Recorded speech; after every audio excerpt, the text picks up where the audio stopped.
The following podcast contains strong language and ridiculous cartoon scenarios conjured up by two self-proclaimed comedy wizards. Between you and me, they're more like Saturday morning court jesters fueled by sugary cereal. But either way, the opinions expressed and presented are mere musings, so please humor their well-intentioned hijinks with a laugh and not by taking anything they say seriously. Unless, of course, you want to pay them to say something else. Could always use a new pair of shoes.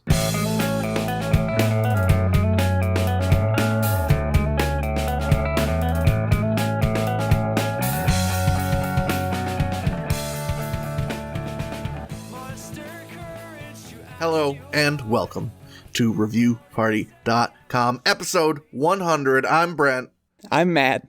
This is the only podcast on the internet that reviews and is funny. We look at reviews from all over and we make comedy from them. Can you believe that, Matt? I believe it. I have great conviction. Yes. I know. Do you believe that we've made it here 100 weeks in the Review Party trenches? Now that is a bit astonishing. That's pretty impressive if you ask me. Yeah, trenches. Usually if you're in trenches, you're going to die sooner or later. But usually no one's rating something on a 5-star system in the trenches, you know? No. I don't know. Your bayonet's looking 4.5 stars there, Rick. I don't know why it's a redneck guy in the trenches. It took all types. Yeah, exactly. That's the point proven. Anyone could come into these trenches and find some funny reviews. Do you want to start us off with one, Matt? Oh, heavens. Yeah, this one's fun. This is a Google Maps review for the 100-acre wood preserve in Houston, Texas. That's 100, episode 100 acre wood there, right? It's like I planned it, yes. This review comes to us from Jolan Andrade, who writes, "My oldest said it looks like a Pokemon trail. My second oldest son said the hiking trail was just right. Third son said he likes the river. It reminds him of the Grand Canyon. My baby boy said, all in all, excellent place to hike. Just be careful of the cliffs by the river. Definitely coming back. 5 stars. I want to know more about the cliffs. Those cliffs sound pretty cool. I think that's what the infant was trying to warn us all of. Sort of an incantation. Mm-hmm. To create a barrier spell against the cliffs. Yeah. So that no human may tread there. You get right up to it, right up to the precipice, right on the knife's edge. But you can't go no further. It's like you're in a, what do they call that in video games? The game box? Oh, there's an invisible wall there. Yeah. Just punk. What the heck? Punk. You just walk forward. You don't even bump into it. You just keep walking, but you stay in one place. Just your fat N64 footstep sounds. Kapoof, kapoof, kapoof, kapoof.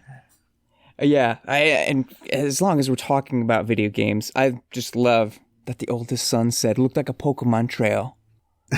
Because I have seen places in real life and thought, that looks like there's going to be like a Pokeball sitting at the end with something inside of it. Oh, rare candy. A little reward for your exploration. Yes, I love being rewarded for exploring.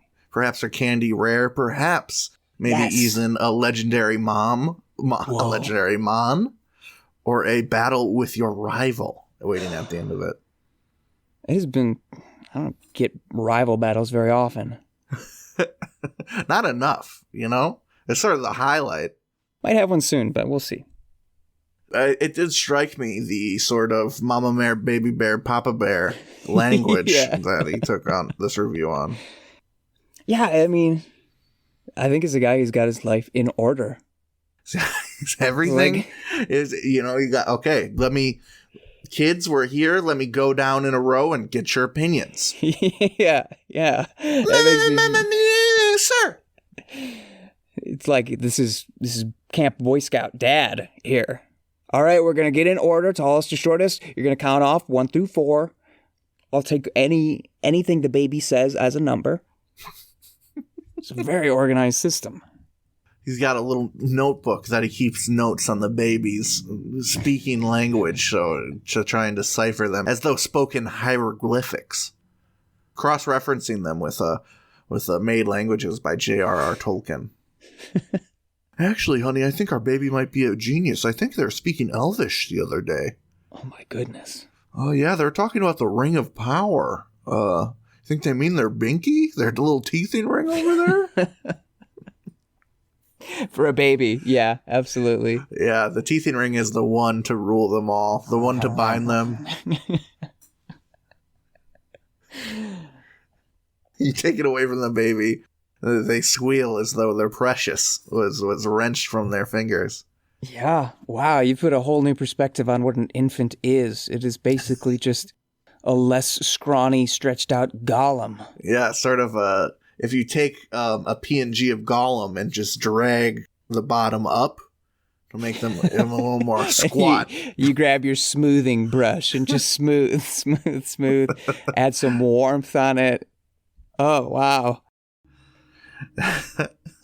Yeah, I mean, babies do have the Smeagol Gollum split personality thing going on for sure. I always laugh so hard when babies are bawling and then you give them the thing they want, whether, the bottle, whatever. As soon as that bottle comes into sight, just instantly, just like, oh, from full cry to ooh in a split second. That shit cracks me up.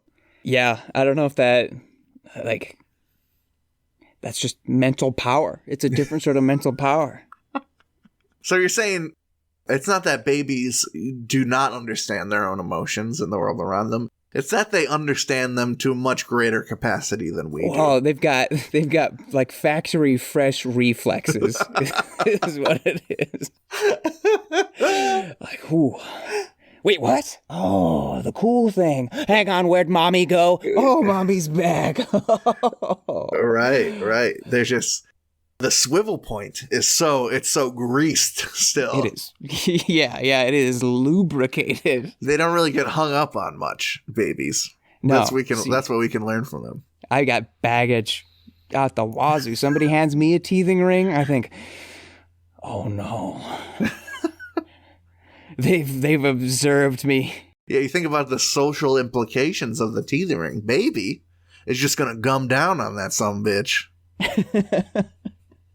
Me, no, I'm gonna sit in a dark room for a while and contemplate what somebody thinks about me and how that should make me think about myself.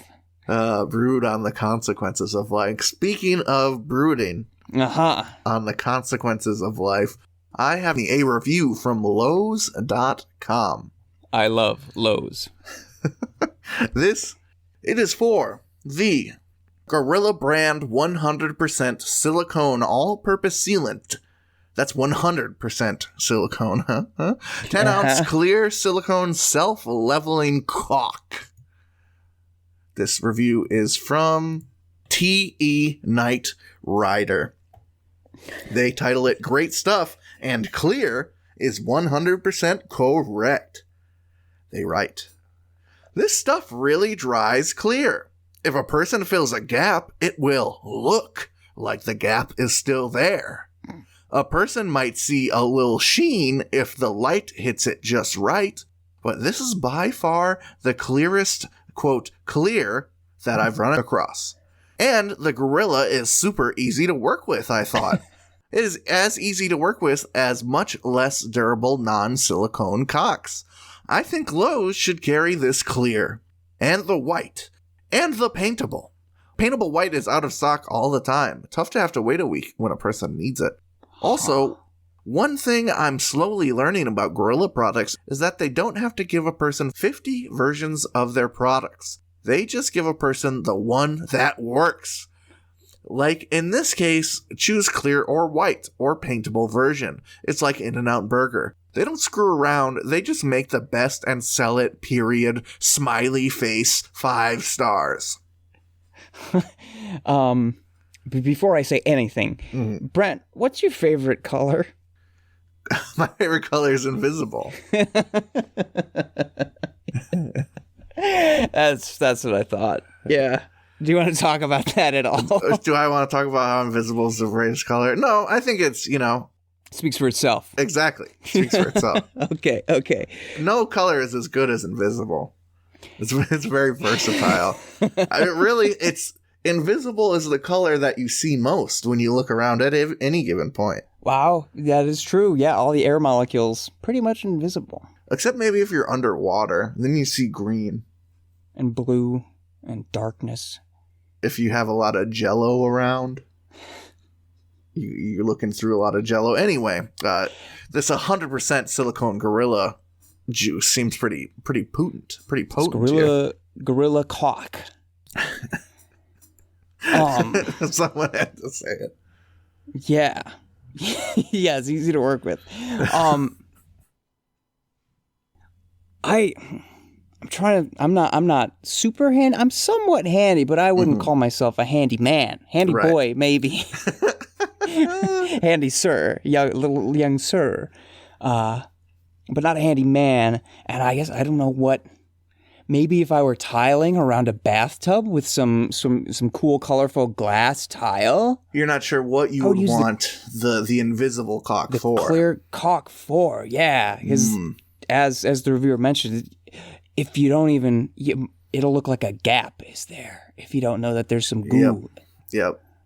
I think some people were using them, I noticed, on, I don't want to say deck. It wasn't like the picture was taken super far away. I just saw two pieces of wood together with the caulk in between them. So maybe if you want sort of a deck or, loose 2x4 type structure, but you want it to be airtight. Okay, so the water can pool on top of it as opposed to draining through the slats. Sure. I mean, maybe if you like to do a lot of like gunpla models out on the deck, on the veranda, the wind picks up, those tiny little parts go everywhere right through the slits of the deck. That's true. You got to bounce them back. That's not something I was considering. Well, consider this. I invite you to come with me and imagine the prank application of the clear cock. Like caulking a toilet seat down or something? Caulk an entire doorway with this clear cock. And you will have the invisible wall effect that we were talking about earlier. Yes. Oh, that's awesome. The Gorilla Clear Cock is the key to creating video game-like invisible walls wherever you'd like. At the office. That's where I would like. Just right at the front. Right at the building point of entry. And you're the only one who knows to get past it. Or you can't get past it. I can't. So, boss, I don't know what's going on. I can't get in the building today. So you would go to work, caulk up the door, and then pretend you don't know what's going on. Why can't I get in here? Yeah. Yeah, just use the south entrance. No. No, I bought two canisters of this stuff. I already tried there, boss. I'm sorry, I can't get in.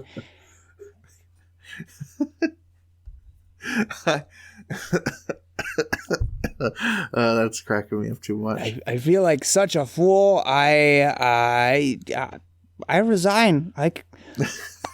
You can't have somebody like, I can't even get in the building. You can't have somebody like me. You can't trust me. This is freaking me out, boss. I think I need some kind of sabbatical over this with this sort of witchcraft preventing. I need a sabbatical. I need a seance. I need all sorts of sage. Burn it. Imagine the applications of an invisible cube of caulk. You don't see it. It's clear. But it holds weight, unlike the air. You could throw that at somebody and they wouldn't know what hit them, quite literally. Yeah. I saw you make like a throwing motion, and moments later I was struck in the face with something. I am sure of it. Feels like something. I don't know. Huh? What about stabbing someone with an invisible knife forged from this caulk? Holy cow. This is going so many places. Yes, I was picturing spikes of these on someone's seat. Entire spike pits at the foot of their driveway. It gets a little scary. It does. So maybe this is too much power for us to wield. Do you have another review? I do. I have 2 book reviews, actually. Do you want... I mean, I can tell you I've got one that's one paragraph and one that's two paragraphs. Would you prefer to decide based on the title of said books, though? Yeah. That yeah, might be give a me bit that. more fun. Give me that. I have a review for The 100 Years' War, The English in France, 1337 to 1453, or 100 Years of Solitude. As much as I'd like to lean into the violence that this episode has started to go in subject matter wise, the 100 Years of Solitude, there's just so much more mystery. Yeah, and it's like spelled out 100 Years of Solitude. That's cool. Yeah. This is a Goodreads review that comes to us from Gabriel Garcia Marquez. Nope, never mind. That's the author of the book. This is Adam's review. Sounds just as impressive. Adam. Yeah, the author's name is very grandiose compared to the very dual syllabic Adam. Hi guys, I'm Adam. ¿Cómo estás? Me llamo Gabriel Garcia Marquez. Yeah, he sounds like a character from that Mexican soap opera that Peggy Hill watched. Anyway, Adam writes, well, I should say, Adam has this on his classics bookshelf on Goodreads. Lovely. And he notes, recommended to Adam by, I'd rather not say, recommended for academics and their students that are forced to read it. And Adam writes, so I know I'm supposed to like this book because it's classic and by the same author who wrote Love in the Time of Cholera. Unfortunately, I just think it is unbelievably boring, with a jagged plot that seems interminable. Sure, the language is interesting, and the first line is the stuff of university English courses. Sometimes I think books get tagged with the, quote, classic label, because some academics read them and didn't understand, and so they hailed these books as genius. These same academics then make a sport of looking down their noses at readers who don't like these books for the very same reasons. If this all sounds too specific, yes, I had this conversation with a professor of mine. Okay, I know bud. that other people love this book, and more power to them. I've tried to read it all the way through 3 different times and never made it past 250 pages before I get so bored keeping up with all the births, Maybe because deaths, you've read that part 4 times, bro. magical events, and mythical legends. I'll put it this way. And I know up to this point you're not on Adam's side. Mm-hmm. I'll put it this way. I don't like this book for the same reason that I never took up smoking. If I have to force myself to like it, what's the point? When I start coughing and hacking on the first cigarette, that is my body telling me, this isn't good for me and I should quit right there. When I start nodding off on the second page of 100 Years of Solitude, that is my mind trying to tell me I should find a better way to pass my time. 1 star.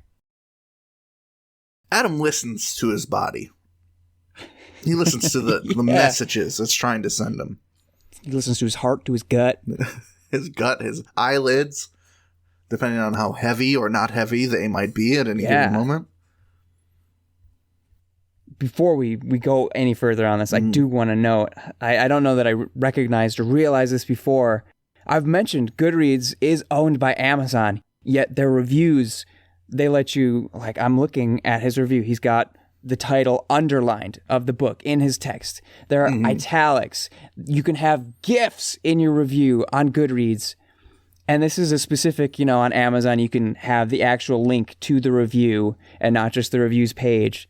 I'm looking at the Adams review page, and there is like a full-on discussion. There are comments upon comments, Adam's chiming back in. There are, let me scroll down, good God. Like, it's a discussion board. Has evolved into an entire internet forum by Oh the my sounds of God. it. I got down to message number 50. Adam left this review in 2008. I got down to 50 and I see that there's 5 more pages of these.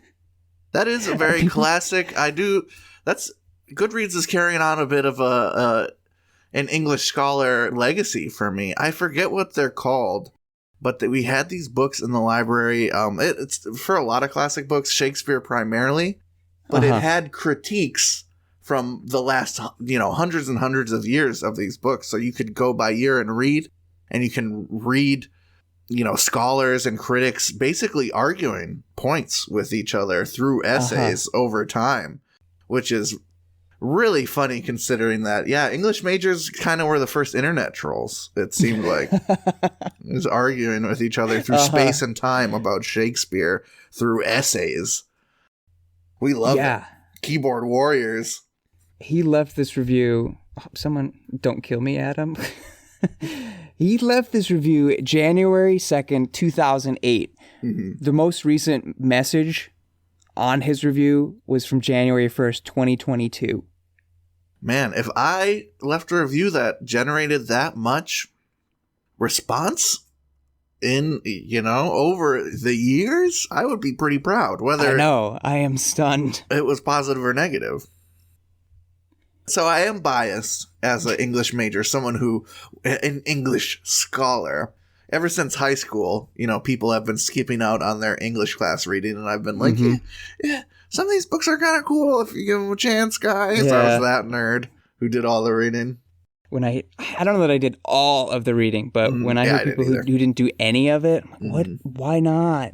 It's just a book, bro. Aren't books cool? They're just movies that you have to read instead. That's my favorite shit. So I haven't read this book, but I imagine if I'm getting to a book about solitude, 100 years of it, I imagine the plot isn't going to be very orthodox, Adam. You know what I mean? It's not going to be by the numbers. It's about solitude. What kind of plot are you going to have? Mission Impossible, Tom Cruise saving the world? No, he's in a fucking closet reading a book or some shit. He's solitude. And I don't think it is a realistic... What does he say? No, it was in there. An unbelievably boring plot. Mm-hmm. What does it even mean? Unbelievably boring? It's so boring you cannot believe it, I cannot believe so little is happening, yet I'm reading things. What are you reading? You cannot even imagine the depth of the boredom that overtakes me as I read these words put together into sentences, put together into paragraphs about 100 years of solitude. It's jagged. That's what he said. I don't know. I've read a few. I've read some books by Spanish authors and an Italian author, and they're always they're doing things that blow my mind.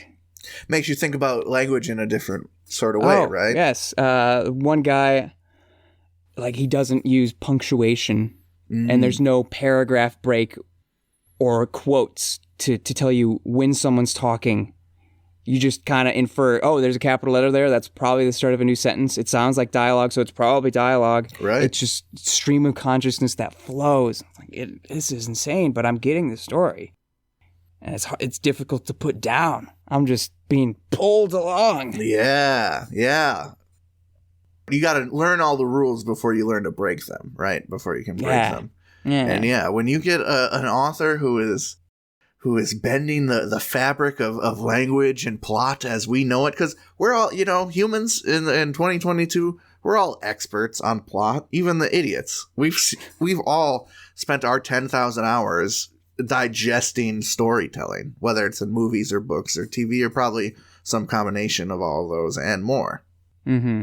To have all that and to be stuck in your ways, something a little different, a little crazy, a little jagged every now and then. I can't relate, Adam. Yeah, surprise me. I finished a book that I hated just because I wanted to see if I could hate it even more. And I did. We should do, speaking of thinking outside the box with books and storylines, we should make a book where every page is made out of invisible caulk. Yeah.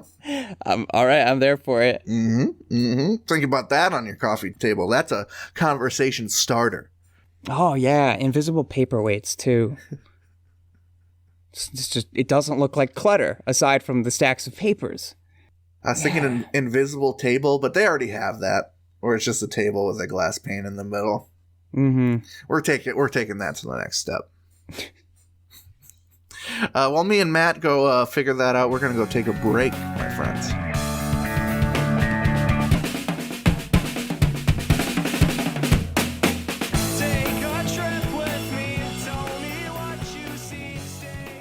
Hey everybody, thank you for listening to our lovely little podcast. If you'd like to go above and beyond in supporting our show, or have the most fabulous conversation starter since sliced bread, go to reviewparty.com. Click on shop and explore some fabulous t-shirt designs. Where's your favorite place to wear a t-shirt? On my body.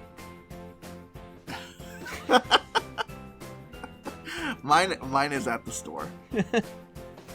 That is a good place to wear a t-shirt. Reviewparty.com. Click shop. Why stop there? Don't stop now. Don't stop me now, because I'm buying a t-shirt. I'm buying a shirt. Ladies and gentlemen, welcome to the second half of episode 100. Woo!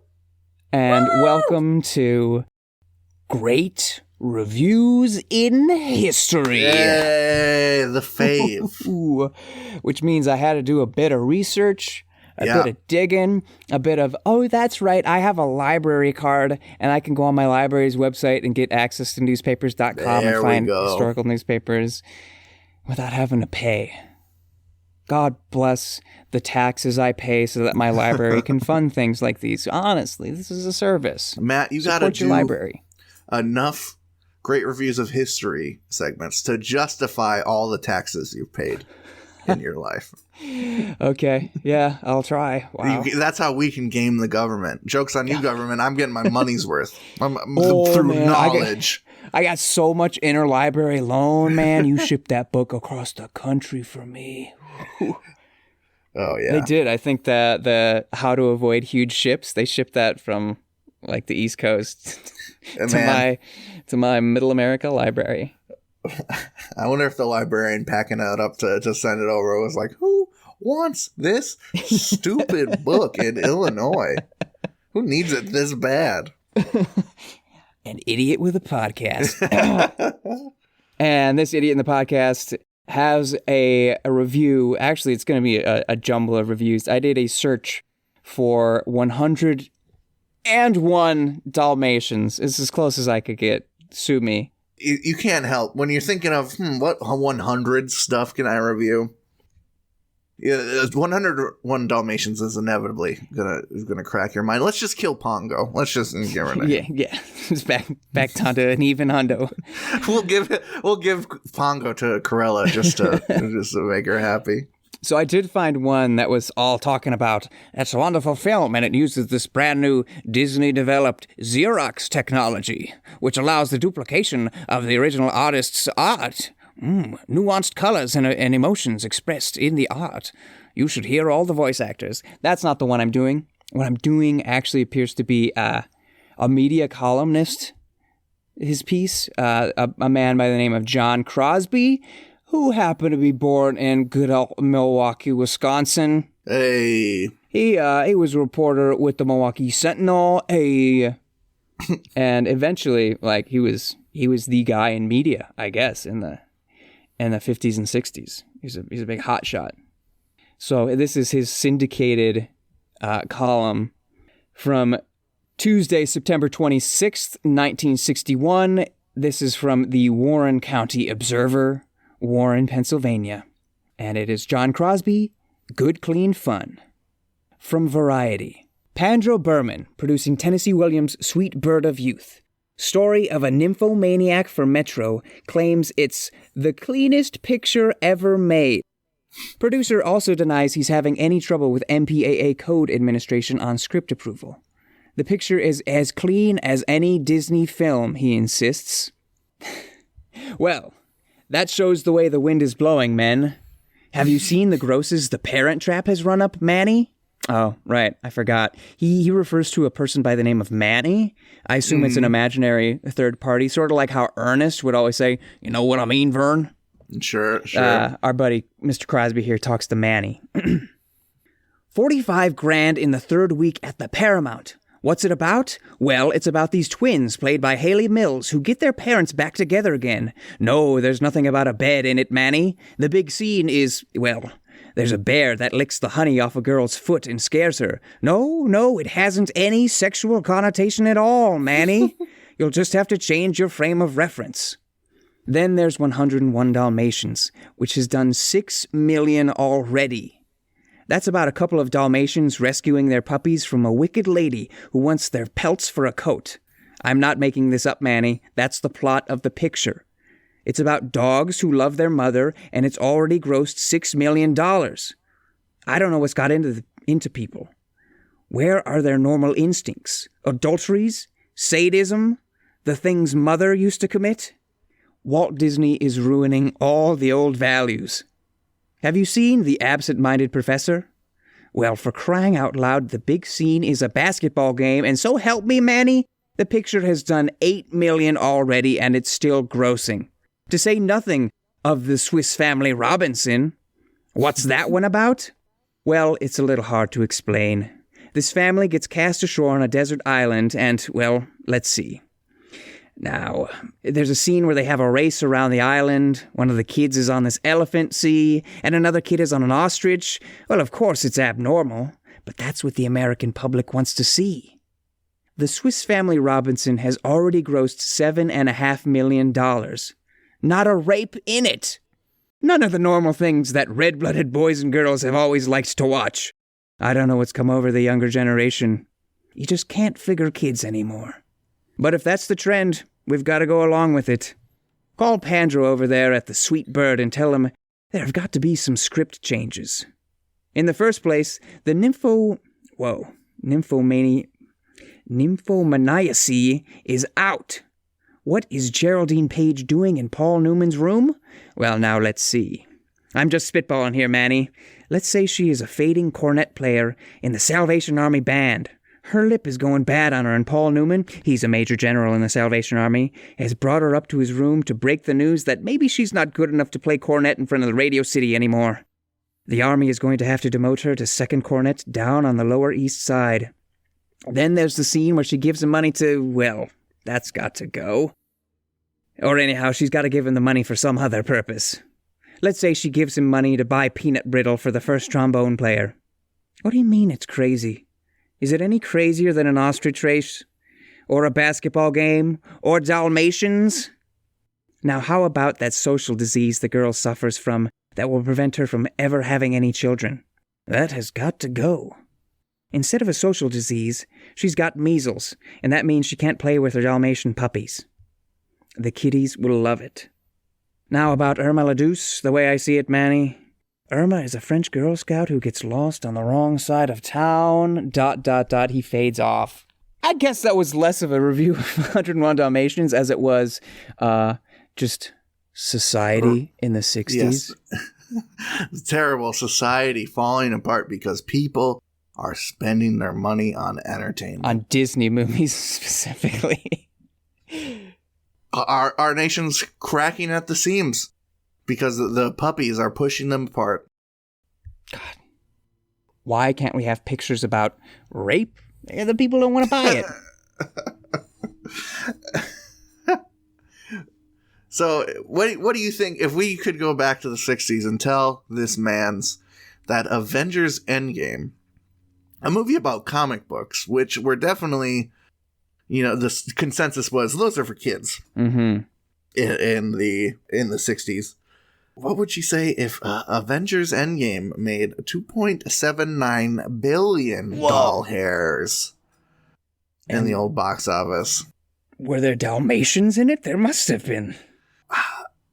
There's no Dalmatians, if I recall correctly, but there is some many things that this person would find very gross about society. It sounds like they could find, ways to speak fancy words about how much society sucks by watching any movie.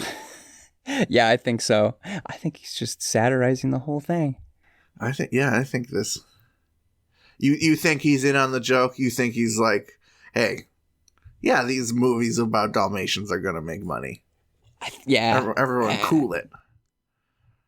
And maybe don't make the weird art house film about the nymphomaniac. And try and say it's as clean as a Disney film. Well, it depends on what you say by clean. Does the nymphomaniac take a lot of showers? Oh, yes. This is very hygienic. Yes. The most hygienic nymphomaniac the 1960s has to offer. Now that sounds like a great Marvel comic book. The Amazing Clean Nympho. 9 out of 10 doctors hate her. She hasn't spread a single venereal disease. It's astonishing. She's the outlier. Or he. Or he, you know. Nymphos could be of any cut. In the 60s, I'm not sure about that. Not that it wasn't true, but what would society say? Oh. We live in a society is what I'm trying to say. Okay. This review red-pilled me, I guess. Yeah, this is a strange one. I apologize. I clearly was focused on the Dalmatians and less about everything else. Oh, no, it was a trip. It was a mental exercise just to keep up with that man's I'll make up a word just like him. Partificating. Yeah. Oh, is it pontificating? Is the actual word? Well, he's partificating. Okay. Yeah, it's hard to parse the partifications. It's hard to parse. There, you know, were his partifications on par? I don't think so. And what does Manny really think of all of this? Yeah, I want to know about this more about this Manny fella. Manny's just like, hey, I'm trying to go to bed. What are you talking about? I'm trying to enjoy this little cartoon about the funny lady taking all the Dalmatians. Anyway, thank you for the great review of history. I hope this newfound librarical bounty creates many children. I think so. I think it will. I have a review from IMDb. It is a review for TV series The 100. I've heard of it. I've heard of it too. I have not watched it. I heard it's surprisingly good for, you know, a classic sort of cheesy CW affair. Mm-hmm. But our opinions aside, it's not about our opinions right now. It's about Johnny West's opinions. Johnny West wrote what is the most helpful review for The 100, according to IMDb's algorithms. It is displayed on the page with it's in its own little box, its own segment. Wow. This is the review. There is no star rating, I'll say at the beginning. I think because Johnny West is an actual critic. Oh. I think it's a bit more like an article he's writing in review form. I think that may be the distinction. But nonetheless, let's get to the review. The review is titled 100 Jerks. They write, the 100 biggest jerks in the universe get sent on some pods to repopulate the planet Earth. Talk about pollution. It was like the Kardashians and Jenner trash spent 97 years in space creating the worst of humanity and then dropped it back down to Earth. This series went from stupid to pathetic and then stayed in total garbage mode for the last 90 episodes. Whoa. 32 out of 44 found this helpful. When was this written? Does it say? The series went on from 2014 to 2020. The review is written June 17th, 2021. Okay. Trying to gauge on the level of Kardashian and Jenner hate. Oh, sure. Yeah, this is some late game hate. It's not cool to hate the Kardashians like it once was. No, it's not as in vogue.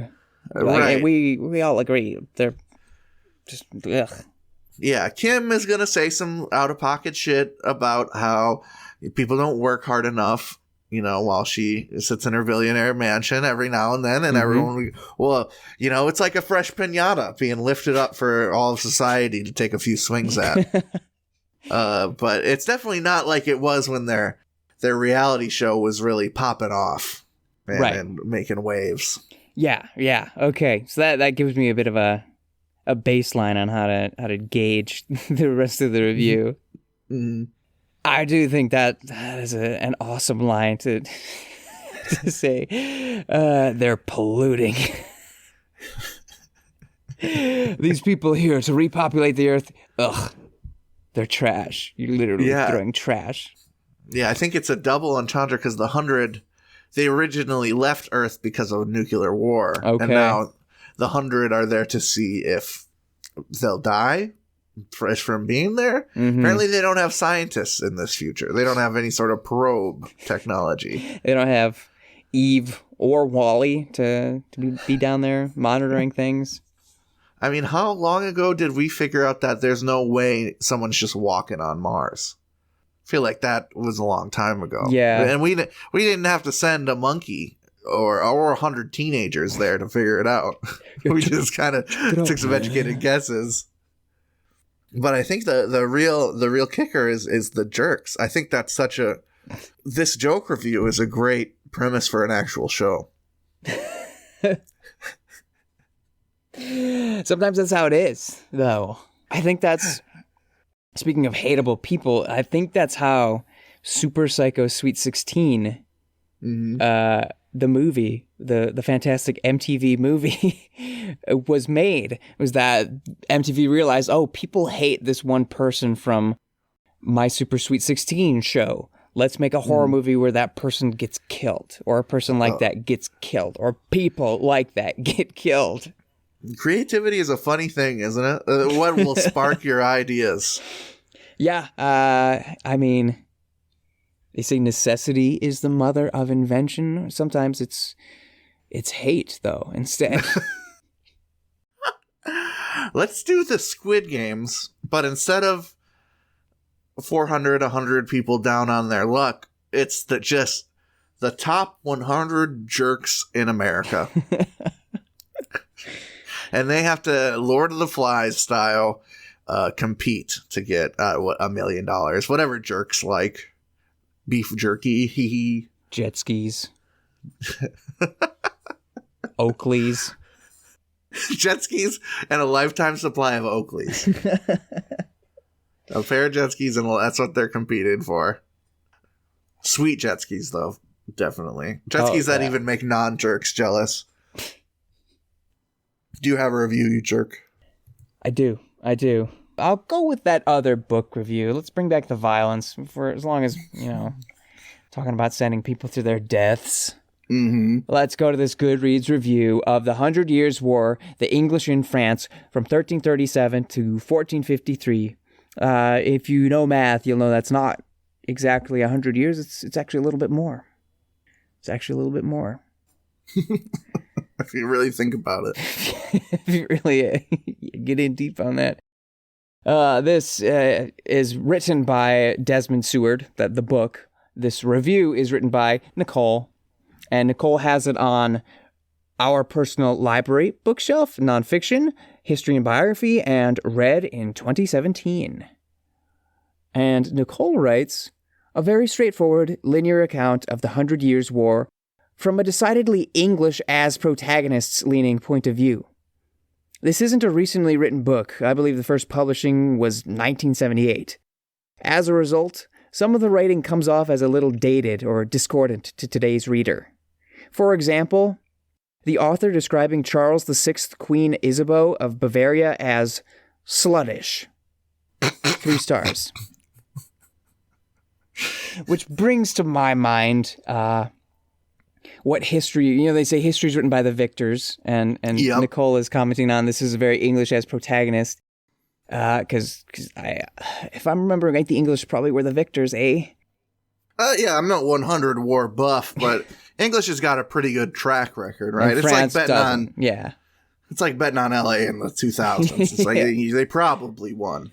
So instead of history being written by the victors, it almost seems like in this case, history is written by the high school girl. History is written by the slut shamers. Like, these people we had to fight against, let's write all bad things about them. These people we had to fight against, their mom's a hoe. Okay, for one. Oh, my chariot got scratched, okay? And I think that guy got his chariot at the secondhand lot, okay? Imagine a secondhand chariot. What a bummer. You got the one rickety wheel. You gotta kick back into place every 20 miles. Yeah, I'm kind of mixing time periods here, but chariots just popped in my mind. And yeah, I don't want a rickety chariot. You got your college older brother's old chariot, Someone's calling your queen a hoe. It's just nothing nice is going on. I miss the I am Spartacus, flash mob. Gosh darn it. I am Spartacus is a flash mob. World's first flash mob, dude. People, the proto flash mob. It just started happening. Everyone's like, oh, yeah. After everyone said I am Spartacus and then they couldn't arrest anybody, they missed the part where everyone broke out into a synchronized dance to Call Me Baby, like Carly Rae Jepsen. Except they had adjusted the lyrics to Call Me Spartacus. Go here now! Call him up! Call him up! We got it, baby. Now that I'm thinking about it, Call Me Ishmael might be a better Weird Al take on that. Okay. But I'm still riding the Spartacus train. Hot. We're a Spartacus joke enjoyer podcast, if you haven't realized it already. So we're gonna go Spartacus slant on this one. Weird Al can run with it, whatever creative genius way he wants to. A little side note: that you see that Weird Al movie trailer? I didn't watch the trailer. I saw an image of Daniel Radcliffe looking weird. It might be a fun movie. Might be, yeah.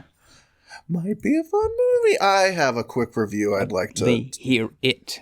To chalk up before we put episode 100 in the books here. This is a review from our beloved Amazon for Nestle 100 grand fun size candy bars. 100 grand bars, baby. You like those? I do. I don't not like them. Not every time kind of candy bar, but it's something not my different. go-to. But if it's in the Halloween candy bag, it's getting eaten in the first half. Yeah. It's among the quality ones. Anyway, Nora Benson wants to share her opinion about 100 grand bars. She titles it Old Chocolate. The chocolate was white and old looking, very hard. Already handed it out for our event. 1 star. Nora, what did you... Okay, well, benefit of the doubt. What population did she poison? Let me take off my backpack, take out the benefit of the doubt, and hand it to Nora. It's kind of like the spirit pole. It's my turn to talk. I'm holding it, but it's our turn to feel no shame against Nora because she's holding the benefit of the doubt right now. Okay. Maybe like, okay, everyone's gone. I'm going to have one little piece for me. She opens it up and is like, oh, God, this is desiccated chocolate. Yeah, or someone had it after the fact and called her up, whatever organization she was in. It was like, hey, these chocolates look like old dog turds and taste the same. More like 10 cents. If I had 10 cents for every time someone probably made that joke. Yeah. Bada ding. I might have 100 episodes to reviewparty.com. You might. So, she bought this for an event. She didn't buy this for herself. Who's gonna, it's not a sure thing that she's gonna crack it open. That's true. And try a piece of candy you're not gonna first. sample it beforehand. Yeah, I would, but I am a glutton. I don't hold people to that same standard. She's just trying to keep everything together. She's probably got to organize a bunch more than she ever signed up for. And she went to Sam's. She went to Sam's. She couldn't find stuff cheap enough, so she went to Samazon and got the chocolate there. And that's a gamble. She took the gamble. Maybe she's not going to be asked to do the event next time. And a safe gamble, 4 out of 5 star average here on the 100 grand bar. But I think I'm going to walk up to her and slap that benefit of the doubt right out of her hands. Oh, no. As though a tray of lunch food and I am the schoolyard bully. Pick up those potatoes, Nora. I don't care that they're mashed, because you poisoned an entire section of a population with your 100 grand bar bomb. The only question is who? Was it a retiree event? Was it Relay for Life? Oh, no. They're going to be relaying for life straight to the Porta-Johns after trying these chocolates. Done so much more harm than good, Nora. Well, I don't think we should question Nora any further. We've made our point. What we should do is say thank you for making it here to the end of episode 100. Thank you. Thank you. It has been a wild 100 episode journey for Review Party for sure. Yeah. I want to give a big thanks to everyone who's joined us. Big thanks to Matt first, Aww. I guess, for being here with me week in and week out. Hell or high water, theater or job. High water. Shit. Hell or high water. Yeah, getting in the way, making that happen, being funny week in and week out, keeping me funny. Oh. Week in and week out. Thanks to the audience for being there. Me and Matt, since the beginning, as we conceptualized reviewparty.com, we're very adamant that we would never make the if someone was actually listening joke that can be sort of rampant around podcasts as they're starting off. Yeah, because we wanted every episode to be evergreen, but we don't even have an opportunity to make that tongue-in-cheek joke because you guys come out in droves and listen every week. So yeah, we never share our metrics on the podcast. We don't think you shouldn't have to worry about that. You should be worrying about the comedy, and same with us. But we reached 10,000 listens well before our 100 episodes. So that's a pretty healthy milestone for sure. Don't mean to trail off. Any thank yous you want to give out, Matt? Yeah, obviously thank you to you. This thing was your idea to begin with. Yeah, it wouldn't have came to fruition without you. That's true, because you would by yourself. Boring. That would be stupid. But I mean, obviously, thank you to all the people who write reviews on the internet, because they're what make it work.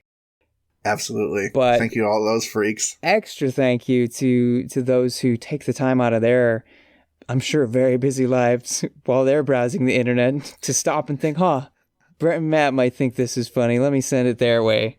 Because that's, I don't know, it's interaction. And podcasts are very strange. Like, you're hearing our voices. That's very personal. But we're not technically interacting, though you can. And people do. And I think that's awesome. Parasocial relationship baloney aside, like, the best podcasts make you feel like you're in the room. You're one of the buddies. Mm-hmm. And to have people confirm that to us, just by going above and beyond and sending us reviews, being nice to us on social media, leaving reviews, any of that stuff where they reach out to us and make that fourth wall even more clear, gorilla clear clock-like, is always heartwarming. Warm fuzzies aside, we got plugs to do before we let you leave. Thanks for listening. New episodes every #Tuesday Reviews Day. That's right. Every Tuesday morning, bright and early, we got a new Review Party episode waiting for you to listen to. If you'd like to send us one of those reviews like we just talked about, a great place to do that is by sending it to reviewparty.com@gmail.com, and make sure you include your name so we can identify who is warm fuzzying us. Yes, and if you want to warm fuzzy us, gosh, you can do so on social media. You can find us on TikTok and Instagram @reviewparty.com. You can find us on Twitter @reviewpartypod, or you can find us on the internet reviewparty.com. What's on there, you might ask? Well, let me tell you. You've got all the episodes and listening platforms in case you decide you hate the one you're listening on right now. You have the blog, where reviews are written about in every way, shape, and form every single week. Could be informative, could be entertaining, could be both. None. I'm not sure. You'd have to find out. It's subjective. There's also the shop. There's also the after party review newsletter you can sign up for. That just keeps you in the loop on everything coming down the pipeline. And last but not least, we'd like to thank our buddies in Nosebleeds for being by our side for all these 100 episodes in the form of their Groovy Groove, Bread for Breakfast. You can listen to it on Spotify, or you can look them up. Nosebleeds, one word. Thumbs Up Records, who is closely associated with our Nosebleed brethren, just made a post. Looks like they're going to have a big year as well. Yes. Had a little picture of their release schedule with some blacked out names. I'm very curious to see what those are. I got a review to show us off this big episode 100. Let me hear it. This is a review from Amazon for 100 Grumpy Animals, which the first line of the product description reads, #1 Amazon bestseller, warning, this is not a children's book. Oh. Okay. Sort of one of those deceptive go to F to sleep type satirical children's books. This is written by Nicole. She titles it Great Toddler Book. She writes, bought for my 2-year-old niece. Didn't read the description, but it's fine because she can't read. 5 stars. I guess any book is fine if you can't read. Yeah, I think that's where our invisible silicone book market is going to be cornered. The market is there. If you can't read it, it's got to be good.